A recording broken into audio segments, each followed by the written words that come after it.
Yo, what is going on, guys? Jack here, and welcome to episode 6 of our Lewis playthrough here in the Ryman Premier League. For a second I was sat there thinking, what episode number is this? And it is 6. I still do have a sore throat, which you may or may not be able to tell by the fact I sound slightly like a camel. I don't know how a camel sounds, if I'm honest. But anyway, we have got a game today. We are playing against Grays. Again, we lost to them 1-0 in our previous live com. We have them again today. We've dropped down to second in the league because Bury Town like to play their games a day before us, so there's that. If we win, we will go back above them, which is a positive. If we lose, then we'll still be within a point of them, but it will mean that Grays Athletic, is it Grays Athletic or just Grays? It is Grays Athletic. Will move within 4 points of us, which would certainly be less than ideal. So anyway, last episode we did play Met Police, who since playing us haven't started winning, which is kind of what I was hoping might happen. That hasn't happened, so that draw against them really isn't too justified. Anyway, let's have a look at the schedule. As you can see here, I have played a fairly hefty amount of games since the previous episode.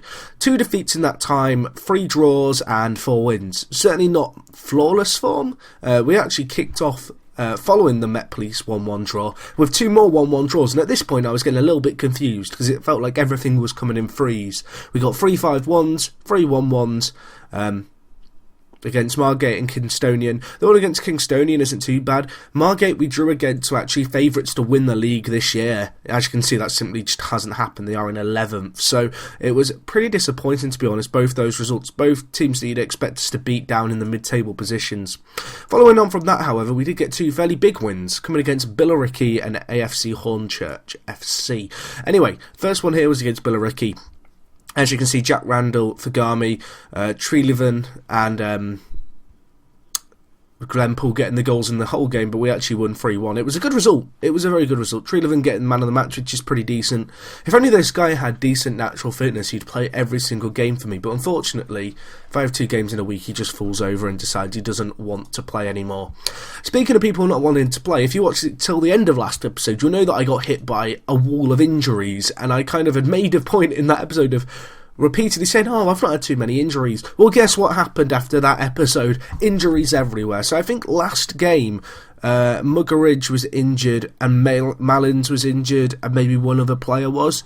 All I'm going to say is that we now are without Jack Randall and Neven. Neven, top goal scorer in the team, 18 years old, tore his hamstring, 2 to 3 months out. Jack Randall, our other good goal scorer, groin strain, out for 3 weeks. Stephen Page, our first choice left back, 2 weeks. So yeah, not that I'm bitter or anything, although that might be slightly coming across in my voice, just a little bit. So you can see that there. My columns have all gone weird here. I can't fix them either because the columns are broken. Anyway, that's what's happened while you've been gone. Everyone's got injured, but we did get a few more wins, one of which was against AFC Hornchurch. As you can see here, Randall getting 2 goals here. This is the game when Elphick got injured. He's still injured now. But yeah, that was a good result and a good play by Randall. I believe this was following the Neven injury, and Jack Randall really did step things up before getting injured himself. And that's kind of evident by the fact he grabbed 2 there. We did, however, lose to Maidstone. A little bit disappointing, this one. It was just a pretty poor performance all the way around. It was, I don't know, it was poor. I mean, Maidstone are 4th in the league, so it wasn't necessarily the worst result in the world, but at home against them, I would have very much liked to have seen us win. That simply wasn't the case. Anyway, we then went on and beat East Thurrock, and as you can see, Talak got injured in this game. We did win fairly comfortably in the end, grabbing 5 goals. Sam Cole, who was captain in the side, getting the man of the match award. This 22-year-old, my word, he's been absolutely superb for us. He's a good leader in the dressing room with his 13 leadership, but he has great work rate. He tries hard, he's got good determination. His speed is what lets him down as a wide midfielder. You know, he's not the craziest, fastest kind of player out in the midfield position, but 9 goals and 7 assists and a 7.13 average rating is still pretty darn impressive. And that was a really good result. We then drew 1-1 against Leatherhead, who were a team who were struggling a little bit in the league, so I was pretty disappointed to only draw here. Unfortunately, an own goal was what put us to the sword, George Bramford getting the own goal. Again, it wasn't the best performance in the world, and this was the game where Stephen Page got injured. All in all, a tad bit disappointing, I guess, that result, because that was a result that we really should have been winning. You can see here, if we look at where Leatherhead are, they're in 22nd. there's no excuse for not getting 2 points there. We have started to, I guess, slip up a little bit against the teams below us. However, what's kept us kind of our heads above water, I guess, has been the fact we're winning against teams around us. Anyway, we did get a 2-0 win against Hendon Town. This was a bit of a smash and grab. I'm not even going to try and deny it. It was a game that we probably didn't deserve to win. However, we took the chances that came our way. And then in the last game of this run of results, we lost 2-1, which was pretty disappointing here to Leiston, in a game that we probably deserved to win. As you can see here, however, Ricky Banks, our goalkeeper, got injured, which never happens in Football Manager. As a result, Jack Dixon made his goalkeeping debut. He's not the best player, I'm not going to lie. He's not made to be a goalkeeper, but he did a job for us there. He only conceded 2. In fact, no, he only conceded 1, so he could have done a lot worse for us. Following on from that game, I did actually decide, hang on a minute, it's probably worth me actually signing a backup goalkeeper to put on the bench. I think he's in my reserves. Here he is, Billy Granger. Decided to sign one, thinking I need a backup goalkeeper of some kind. What happens? I sign him and he strains his neck. 2 to 3 weeks out. There's a curse over the club. I said last episode that injuries could be what hurt us. And whilst I don't want to blame injuries entirely for, I guess, the last few results, and certainly where we've slipped up on a few occasions, but missing your top 2 goal scorers is always going to be a tough ask, particularly when they've got 28 goals combined. Fortunately, Sam Cole and Fagami and Trillivan have got some goal-scoring pedigree about them, so that's kind of helped us a little bit. Bluden's been the player who's really come in, Luke Bluden, and kind of been that player who's kind of stepped up to the mark with both our strikers being injured. He's not the fastest player, and he's done okay for us since he's come into the side. He's not been superb, but he has got a few goals of late.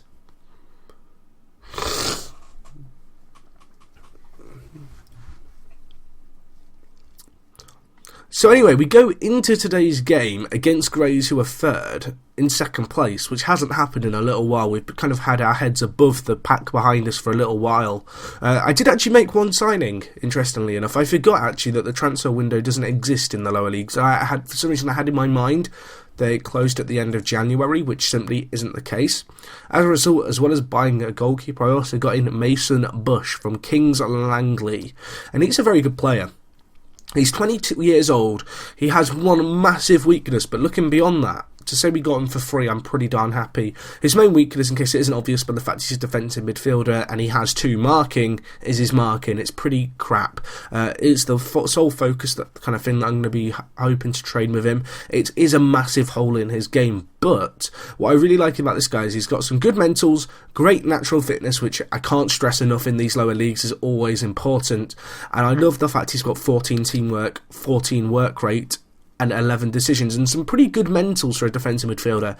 Combine that with 11 tackling and 10 passing, it makes him a very useful deep line playmaker. Not set to defend, but I mean, he can play this role very well, and he's going to be a very good player for us, I think, in the deep line playmaker role when we need him to come on and do it. So I'm very, very happy that we got him on a free, because he's going to be an incredibly useful player. And in fact, he hasn't actually started a game for us yet, but I'm actually going to give him a game today, I believe. So, obviously with our 2 first choice strikers out injured, we've got that to contend with. We're also without Elphick and Stephen Page. As a result, we are a little bit kind of makeshift at the back. As you can see here, Logan coming in for his first game, the 30-year-old left mid / left wing back. Not played too many games for us. He hasn't really impressed me too much when he has played, but that is just because Stephen Page has been just a key component of our back four throughout this year. So, we go into this game, as I mentioned. I'm not sure what to expect from us here, because we are a little bit toothless almost without our 2 main goal scoring threats. However, I guess we did score 3, we did score 5 previously in one of our earlier games. However, since then, we've not been banging in too many. Of course, last time we played Grays, we lost 1-0, which was pretty darn disappointing, so I'm hoping we can kind of turn a curve here. A win here would certainly cement our title credentials. It would mean that we've beaten the likes of Billericay, I can't think who the other teams are around us. Grays, obviously, if we were to beat them. And it would kind of, I guess, reaffirm kind of right, I guess, to perhaps go up through the automatic promotion spot. It is a little bit of a concern for me at the moment that in our league there is only one automatic promotion spot, and we've kind of lost that cushion that we had on teams behind us, but we have a chance here. Cleared away. Mason Bush on his first start for the club. Can he do anything? Muggeridge, of course, back from injury, which is good to see. He's been sorely missed during the little bit where he was injured. We've got a chance here. Bluesden, what a finish, son! Take a bow. Luke Blueden absolutely hammers it in from outside the box, 20 yards out, no nonsense, and that wonder strike gives us an early lead. Looking at Gray's pitch, it probably needs relaying. Not that I'm going to complain too much, because with a strike like that, it doesn't even matter. 1-0.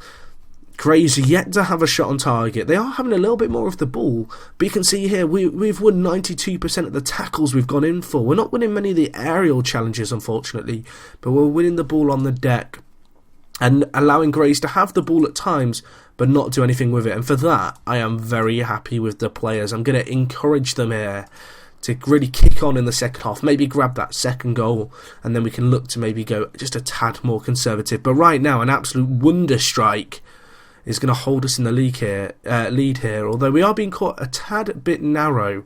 I'm actually going to take off our play narrower instruction, just because looking at it, they are trying to hit the wide spaces, but they've also got their fullbacks on the overlap pushing fairly high up now. I'm not sure if that was something they were doing in the first half. That's one of the disadvantages, I guess, of when I do my live comms, doing them on key highlights. But I'm going to switch off play narrower just so our wide midfielders stay a little bit wider, and I'll tell you what, it doesn't even matter. Blueden scores again. 2 minutes into the second half, he doubles his goal-scoring tally for the game, and what a finish this was. Picks up the ball and just slots it home into the bottom right-hand corner. Keeper trying to get across, can't do a thing. That's 2 fantastic goals for him. And we're looking pretty darn good at the moment here against Grays, who, of course, are one of our main promotional rivals. And no injuries to speak of yet, which is always a lovely added bonus. And is that going to be a red card? Give him a red. See you later, sunshine. Mark Bentley is going to be subbed off, but they're down to 10 men now. That should be game, set and match. Should be, I say that. They're now on the attack. I could have completely just jinxed this. Unfortunately, Little can only find the side netting for them. But, boys, this is a fantastic performance right now. I'm going to make a few changes. Bramford's booked. He's a walk-in booking at times, so I am going to sub him off. But yeah, we're looking pretty solid at the moment. I mean, Grays have yet to have a shot on target. I can't really look into that too much because they are having a lot of the ball and they have had a fair few shots.